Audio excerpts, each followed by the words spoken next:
Bienvenue sur le podcast Drôle de Naturo, présenté par Marie et Hadza. Ici, on vous parle de la naturopathie en toute simplicité. Exactement.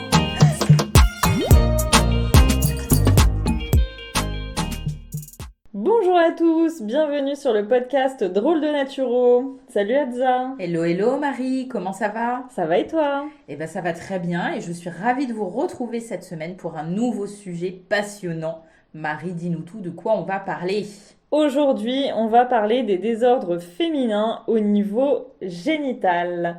J'ai nommé les mycoses et vaginoses. Ah, on connaît ça, nous les femmes, de vraies galères. Oui. Mais finalement, ce qui est intéressant dans ce qu'on va présenter aujourd'hui, c'est que beaucoup de femmes connaissent les mycoses, mais je pense que les vaginoses sont peut-être moins connues. Oui. Donc, pour commencer, Marie, explique-nous tout, d'où viennent ces déséquilibres? Alors, il faut savoir qu'il y a un point commun entre les deux, ça va être le microbiote. Qu'est-ce que c'est le microbiote? C'est en fait des bactéries. C'est un mélange en fait de bactéries, de champignons, etc. Il faut savoir que, vous le savez maintenant, les bactéries, les champignons, etc. sont présents naturellement dans le corps et c'est quand il y a un déséquilibre que ça pose problème. Donc là, je vous parle de microbiote de manière générale, mais en fait, il faudrait préciser parce que nous avons plusieurs microbiotes. Il y a un microbiote intestinal et un microbiote vaginal. Après, il y en a d'autres aussi, il y en a sur la peau, etc. Enfin voilà, ce ne sont pas les seuls. Mais du coup, il y a un lien entre ces deux microbiotes, intestinal et vaginal, de par la présence des bactéries et des champignons. Alors, dans le microbiote vaginal, ce qu'on va retrouver principalement, ça va être les lactobacilles, ou en latin lactobacillus. Ouh là là, c'est joliment dit. Eh oui. Quel est le rôle principal du microbiote vaginal? C'est en fait de protéger contre les infections. Ça va protéger la muqueuse vaginale grâce au mucus et ça va aider à maintenir un pH acide. Qu'est-ce que c'est que le pH? Vous entendez souvent parler de acide, basique, etc.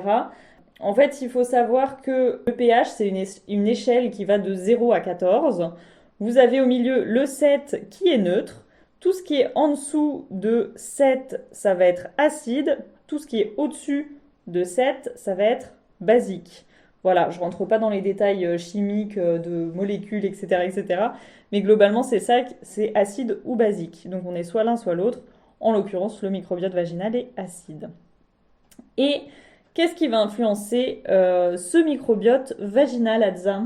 Eh bien, c'est intéressant. Déjà, ce que tu as dit, un point hyper important, Marie, c'est que le microbiote intestinal et le microbiote vaginal sont liés. Ce qui veut dire que lorsqu'on a un déséquilibre au niveau du microbiote intestinal, bien souvent, ça va se compliquer au niveau vaginal aussi. Donc ça, il faut y être bien vigilant. Mais ce qui influence déjà le microbiote, ce sont nos hormones et principalement nos hormones féminines, les œstrogènes. En fait, les œstrogènes vont permettre et augmenter la croissance et le maintien des lactobacilles dont vous a parlé Marie, ces fameuses bactéries bénéfiques au niveau vaginal. Qu'est-ce qui va influencer aussi ces œstrogènes? Eh bien, ça va être tous les changements hormonaux. Donc, par exemple, lorsqu'on va vivre une grossesse ou lorsqu'on va être à la puberté, où donc les taux d'œstrogènes varient, on peut avoir du coup des modifications au niveau de notre microbiote. Donc, forcément, c'est aussi le cas, par exemple, au moment de la ménopause, où on va avoir une baisse des œstrogènes et où on peut se retrouver avec plus d'infections vaginales ou de mycoses, parce qu'en effet, on va avoir moins de lactobacilles. En dehors des hormones et des œstrogènes, on va avoir aussi une influence, évidemment, comme toujours, vous le savez, de notre mode de vie et de notre hygiène de vie. Donc, tout ce qui va être en lien avec notre alimentation, puisque je vous l'ai dit, il y a un lien avec le microbiote aussi intestinal. Mais ça va être aussi, par exemple, notre hygiène. Donc, le fait d'avoir un excès d'hygiène, de faire des douches vaginales, peut déséquilibrer ce microbiote vaginal. On a également, comme bien souvent, le stress, puisque le stress va acidifier notre organisme et donc va bouleverser ce fameux pH dont Marie nous parle et donc modifier notre microbiote vaginal. Et après, tous les excitants ou les toxiques comme le tabac qui vont diminuer ce taux d'œstrogène et avoir donc une influence sur ce microbiote. Ouais, je reviens juste du coup sur l'excès d'hygiène. C'est vrai que de manière générale, peut-être que certaines personnes peuvent penser que c'est plutôt le manque d'hygiène qui pourrait provoquer des problèmes au niveau génital. Mais non, pensez aussi à l'excès d'hygiène en fait. Vous allez décaper, décaper, décaper, ça va complètement détruire la flore vaginale et ça Et peut causer des l'équilibre, problèmes. Ouais. c'est ça. Donc évidemment, on vous encourage à prendre une douche, Oui, mais j'ai au, pas dit qu'il fallait pas d'hygiène. mais au niveau vaginal, on ne fait pas de douche vaginale. Ça veut dire qu'on ne rentre pas le jet d'eau au niveau du vagin. On se nettoie la vulve, oui, mais on ne rentre pas l'eau dans le vagin. Voilà, merci pour ces précisions. N'est-ce pas? Et parce qu'en fait, ce qu'il faut savoir, c'est que ce fameux vagin, justement, chez les femmes, c'est un émonctoire secondaire. Un émonctoire, je vous rappelle, c'est finalement un organe qui va nous permettre d'éliminer les déchets de notre corps. Et le vagin fait partie de ces organes. C'est un plus pour les femmes, puisque finalement, on a une sortie Ouais, c'est supplémentaire. ce que j'allais dire, c'est quand même un petit plus par rapport aux hommes, hein. Voilà, c'est nous les femmes, on est spécial, on va dire. Exactement. Et donc, une des choses qu'on va observer justement au niveau vaginal et au niveau vulvaire, ce sont les pertes blanches, qui au niveau médical, on appelle parfois les leucorrhées. Donc en fait, elles vont nous donner vraiment une indication sur cet équilibre vaginal et sur la probabilité ou pas d'avoir un déséquilibre. Comment? Donc en fait, quand on observe ces pertes blanches, il faut savoir que c'est normal d'avoir des pertes blanches, que ça fait partie en fait du cycle féminin qu'on vous a présenté. Donc comment sont des pertes blanches normales? Elles peuvent être déjà blanches ou transparentes et elles vont être inodores et il ne va pas y avoir de signes associés. Ce sont des pertes finalement qui sont un mélange de la glaire cervicale, de bactéries, de cellules mortes et de sécrétions vulvaires. Donc là, on est dans le cadre de pertes tout à fait normales. Mais parfois, les choses se corsent et là, on peut avoir des pertes qui ne sont pas tout à fait blanches. Elles peuvent être colorées, donc ça peut être marron, verdâtre, et elles peuvent être odorantes. Ou en tout cas, on peut s'apercevoir que l'odeur n'est pas celle habituelle. Elles peuvent être également accompagnées, ces pertes pathologiques, on va dire, de douleurs. Donc ça peut être des douleurs par exemple pendant les rapports sexuels, ça peut être aussi des brûlures, ça peut être des démangeaisons, voire parfois ça peut aller jusqu'à des signes généraux avec par exemple de la fièvre ou de la fatigue. Et donc là, très souvent, ça témoigne vraiment d'un déséquilibre du microbiote vaginal, voire d'une infection. Donc c'est important de consulter dans ces cas-là, évidemment. On va parler maintenant un peu plus en détail de ce qu'est la mycose ou la candidose. En fait, c'est dû à un champignon que vous connaissez peut-être, le Candida albicans. Oh, c'est sympa comme nom aussi. Ouais. Et donc, en fait, qu'est-ce qui va être problématique là-dedans? Donc, le Candida albicans, c'est une levure qui est tout à fait normale, qui est présente dans notre corps, dans notre microbiote autant intestinal que vaginal. Mais là, ce qui va être gênant, c'est le déséquilibre et la surproduction de Candida albicans, en fait. C'est vraiment, c'est cette levure-là qui va proliférer par rapport aux autres, et c'est là où ça va être problématique. Donc les symptômes qu'on va retrouver, dans ce cas-là, ça va être des démangeaisons, des inflammations de la vulve et du vagin, qui peuvent provoquer aussi des douleurs et des inconforts, et qui peuvent s'étendre jusqu'au périnée ou la région anale. Ça a l'air sympa tout ça. Ouais, c'est sympa. Heureusement que nous arrivons avec des astuces préventives par la suite. Les causes des mycoses ou des candidoses, les deux veulent dire la même chose. Ça rime, hein, tout ce que tu as Ouais, mycose, candidose. Même chose. Même chose. C'est sympa, dis donc. Non, c'est pas sympa du tout. Alors, les causes, ça peut être la dysbiose. Oh, on continue les rimes. La dysbiose intestinale, donc comme je le disais tout à l'heure, c'est un déséquilibre entre les bactéries, c'est-à-dire qu'il va y en avoir certaines en excès et d'autres qui vont se retrouver en... Minorité. Oui, en minorité, voilà. Ça peut être des traitements antibiotiques, puisque antibiotiques, c'est contre les bactéries, donc on va venir tuer les bactéries et on ne fait pas la différence entre les, je mets des guillemets, les bonnes et les mauvaises. Donc ça peut provoquer un déséquilibre au niveau des bactéries. L'hygiène excessive, comme on le disait tout à l'heure. Les grossesses, un terrain acide également. Donc là, j'entends par terrain acide des gens qui vont être stressés, qui vont manger pas très bien, la malbouffe, les excès de sucre, etc. Ça favorise un terrain acide et ça peut être cause de mycose. On est aujourd'hui sur de la Ah oui, prose, hein. carrément. Donc du coup, qu'est-ce qui va être conseillé au niveau médical? En général, vous allez avoir des antifongiques à prendre au niveau local.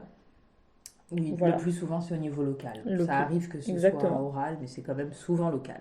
Alors maintenant, Elsa, est-ce que tu veux bien nous expliquer du coup la vaginose? Ah bah oui, bah on reste un peu dans le même type d'infection. Cette fois-ci, la vaginose, c'est une infection donc vaginale, vous l'avez compris, qui survient vraiment lorsque l'équilibre de nouveau est rompu au niveau des bactéries vaginales. Et cette fois, c'est une bactérie qui va prendre le dessus. Et le plus souvent, c'est le Gardnerella vaginalis. Waouh! Elle fait flipper ou pas la Ouais. bactérie? Donc, qu'est-ce qui se passe? Et bien finalement, il y a de moins en moins de lactobacilles et ce Gardnerella vaginalis prend le dessus et devient du coup néfaste. Parce qu'encore une fois, comme Marie l'a expliqué, cette bactérie est normalement présente au niveau du vagin, mais en petite quantité. Et là, comme elle prend trop de place au niveau du microbiote, et ben ça déséquilibre le tout et va s'en suivre une infection. Donc là, les symptômes de la vaginose, ils sont un petit peu différents de ceux de la mycose.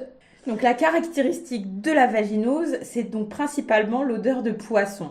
Et en parallèle, on va avoir des pertes vaginales qui là peuvent être plutôt blanches, voire grises, mais elles sont plus ou moins abondantes. C'est pas toujours le cas. Parfois, il n'y a pas forcément une augmentation de ces pertes. Donc encore une fois, donc c'est vraiment lié à un déséquilibre du microbiote vaginal. Et le traitement, cette fois-ci, ça va être un antibiotique puisqu'il s'agit d'une bactérie. Et ça va être un antibiotique qui peut être pris soit au niveau local, soit oral. Encore une fois, quel est le problème de ce traitement antibiotique? C'est qu'il va y avoir des récidives fréquentes puisqu'on va déséquilibrer de nouveau le microbiote, voire provoquer en fait des mycoses dont Marie vous a parlé tout à l'heure. Donc franchement, c'est pas simple et il faut vraiment modifier son hygiène de vie et mettre en place des choses pour rééquilibrer tout ça. Comment Exactement. on va faire, Marie? Alors déjà, qu'est-ce qu'on va faire en prévention pour essayer de ne pas choper une candidose ou une vaginose? On va essayer de porter des vêtements qui ne soient pas serrés. On va donc du coup aller plutôt vers des vêtements amples, en coton, matière naturelle. Il faut éviter tout ce qui est synthétique. Éviter également les endroits humides prolongés, donc les jacuzzis, les bains, mais on en parlait aussi les bains quand on est par exemple à la plage ou à la piscine l'été, de rester toute la journée avec un maillot de bain mouillé, de pas se sécher, etc. C'est un terrain qui peut favoriser une mycose ou une vaginose. Remettez votre petite culotte. Voilà, on se change. Ensuite, on évite les douches vaginales. Les savons qui sont trop agressifs, du coup, il faut choisir des savons qui sont au pH neutre. Alors, c'est pas forcément évident parce que tous les fabricants n'écrivent pas forcément le pH de leur savon. Bien sécher les muqueuses, changer régulièrement ses protections hygiéniques, donc quand on a ses règles, les tampons, les serviettes, même les culottes menstruelles quand on utilise des culottes menstruelles ou une cup, mais également quand on n'a pas ses règles, si on met des protège-slips, changer régulièrement les protège-slips, etc. D'ailleurs, je fais un petit nota, les protège-slips peuvent aussi entraîner potentiellement des problèmes en déséquilibrant un petit peu la flore, parce qu'ils sont la plupart du temps pleins de produits chimiques. Ouais, Donc, déjà, il y a beaucoup de produits chimiques et puis en fait, ça déséquilibre dans le sens où en fait, ça va assécher la ouais. vulve et que quelque part, cette humidité, elle est parfois nécessaire. Donc en fait, le fait de tout aspirer en fait par le protège-slip, Mm. c'est pas bon non plus quoi. Ouais, et du coup, bah après, cercle vicieux, ça Exactement. va encore plus produire au niveau vaginal, etc. Et donc, cercle vicieux. Et alors, quand ça commence à guérir, et s'il y a encore un petit peu de perte ou de démangeaison, il faut veiller à utiliser des préservatifs si on a un rapport sexuel ou de s'abstenir tout simplement parce que là, c'est pareil, il peut y avoir encore risque de déséquilibre si l'équilibre de la flore vaginale n'est pas encore complètement revenu à la normale. Alors après, on a des choses aussi à faire au niveau alimentaire, en prévention. Elsa, tu vas nous en parler? Oui, on va d'abord parler de l'alimentation de façon générale et qui va concerner et la mycose et la vaginose. Vous devenez des pros, on le sait, en alimentation naturopathique. Donc, l'objectif, ça va vraiment être de rééquilibrer les différents microbiotes intestinal, vaginal. Pour ça, on adopte une alimentation anti-inflammatoire et la plus équilibrée possible. Donc, on va vraiment réduire les aliments riches en sucre raffiné. Ça, c'est aussi très important dans le cadre des mycoses parce que le champignon adore le sucre.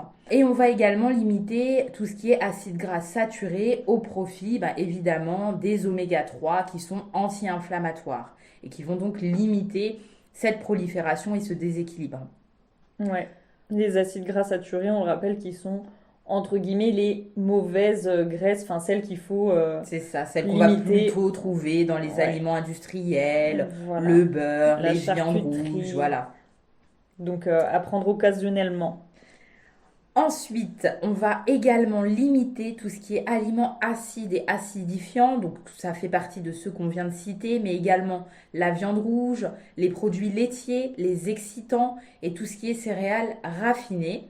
Et ensuite, on va faire un distinguo entre la mycose et la vaginose. Pourquoi? Dans le cadre des mycoses, on va vraiment éviter les levures et les aliments à risque de moisissure et fermentés. Donc, on va éviter, par exemple, tout ce qui est kéfir, choucroute, oléagineux. Pourquoi? Parce que, par définition, le candidat est une levure. Donc, si on apporte de nouveau ce type d'aliment, ça va augmenter la prolifération. Par contre, dans le cadre d'une vaginose, on vous l'a expliqué tout à l'heure, ou peut-être pas d'ailleurs, j'ai peut-être oublié, le pH ne va pas être acide au niveau vaginal, Oui. au contraire, il va être basique. Donc on va chercher au contraire à acidifier ce pH pour qu'il retrouve son équilibre. Donc là, dans les vaginoses, on va privilégier les aliments fermentés comme le kéfir, le yaourt nature, le petit lait, la choucroute, parce que comme ça, on va réussir en fait à rééquilibrer le microbiote vaginal. Mm. Donc c'est vraiment ce distinguo qu'il y a à faire entre ces deux déséquilibres. Est-ce que Marie, tu peux nous parler un petit peu plus de micronutriments? Je peux, et je pensais à la choucroute, et maintenant il existe aussi pas mal d'aliments lactofermentés. C'est vrai. Il y a des carottes, il y a des betteraves, il y a des jus de légumes lactofermentés, etc. Donc sans manger de la choucroute si vous n'êtes pas fan. Et par choucroute, on n'entend pas forcément non plus d'ailleurs le plat traditionnel avec les saucisses, la viande, etc. Parce que là, effectivement, c'est assez riche en acides gras saturés aussi, mais on entend plutôt dans la choucroute le chou fermenté. Donc voilà, mais il y a d'autres légumes qui sont fermentés également et qui sont très bons. Alors en termes de micronutrition, donc on va limiter au maximum les carences. Donc comme Elsa l'a dit, grâce à une alimentation qui soit variée, la plus brute possible et riche en micronutriments tout simplement. Et on va chercher à renforcer le système immunitaire. Alors la vitamine B7 a un effet inhibiteur des levures, donc ça veut dire que ça va permettre de limiter un peu les levures et d'aller contre. Les vitamines E, A et C sont également intéressantes, ainsi que le zinc pour le côté immunitaire. On va veiller également à limiter le stress, parce que le stress, ça provoque des variations hormonales. Et vous le savez maintenant, on l'a déjà dit, les variations hormonales entraînent aussi des variations du microbiote. Et comme on vient de l'expliquer, variation du microbiote peut entraîner mycose vaginose. Alors Adza, qu'est-ce qu'on peut faire maintenant si on a quand même une mycose ou une vaginose? Est-ce qu'on a quand même des petites astuces? Bien sûr, il y en a toujours dans la trousse naturo. Donc, on va parler un petit peu de ce qu'on peut mettre en place, en effet, quand on a ces fameux symptômes. Évidemment, n'hésitez pas à consulter également votre médecin ou votre gynécologue. Mais vous pouvez déjà commencer par une cure de probiotiques. Donc, il y a plusieurs possibilités. Vous avez les probiotiques, donc version orale, où vous allez donc plutôt travailler sur le microbiote intestinal, mais vous l'avez compris, ça aura une incidence sur votre microbiote vaginal. Ou vous avez également des ovules de probiotiques, où là, vous allez vraiment agir directement au niveau local. Moi, je pense que l'idéal, c'est presque de combiner les deux. Ouais, et d'ailleurs, on peut dire que même si quelqu'un consulte son médecin et a des antibiotiques parce que il faut traiter la bactérie qui est en excès, on peut se complémenter en probiotiques à côté et c'est même conseillé d'ailleurs justement pour pas complètement détraquer la flore en fait. C'est vrai qu'il y a de plus en plus de femmes qui savent que quand elles prennent des antibiotiques, derrière elles vont avoir une mycose et parfois elles prennent d'emblée un antifongique. Ça peut être pas mal déjà de commencer par des probiotiques en fait, même au niveau local, avant d'emblée de mettre un antifongique qui risque peut-être de déséquilibrer. En tout cas, chaque femme est différente, mais ça vaut le coup d'essayer. En parallèle des probiotiques, vous pouvez utiliser l'extrait de pépins de pamplemousse qui va vraiment permettre d'augmenter en fait l'immunité. Donc c'est une bonne solution. Vous avez aussi la propolis verte qui peut être utilisée et l'échinacée qui est une plante donc qui stimule le système immunitaire et qui a une action antibactérienne. Donc, vous le savez, comme d'habitude, lorsqu'on vous préconise des plantes ou des ingrédients naturels, nous avons pour habitude avec Marie de ne pas vous donner de posologie, car on pense que c'est très important que vous soyez accompagné pour que les dosages soient individualisés à votre situation. Ouais, et notamment, je pense à l'extrait de pépins de pamplemousse qu'il faut pas prendre comme ça parce que ça a des interactions avec certains médicaments. Complètement. Donc, posez la question au professionnel de santé qui vous suit. Ensuite, on va pouvoir intervenir aussi au niveau local, donc au niveau vaginal.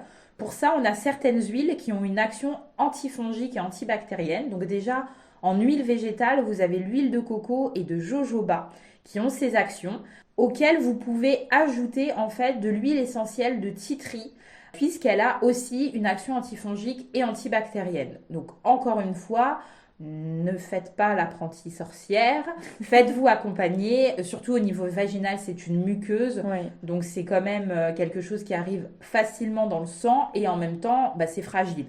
Donc soyez vigilants. Vous avez également la possibilité d'utiliser des ovules de calendula pour apaiser les démangeaisons, donc notamment dans le cadre des mycoses.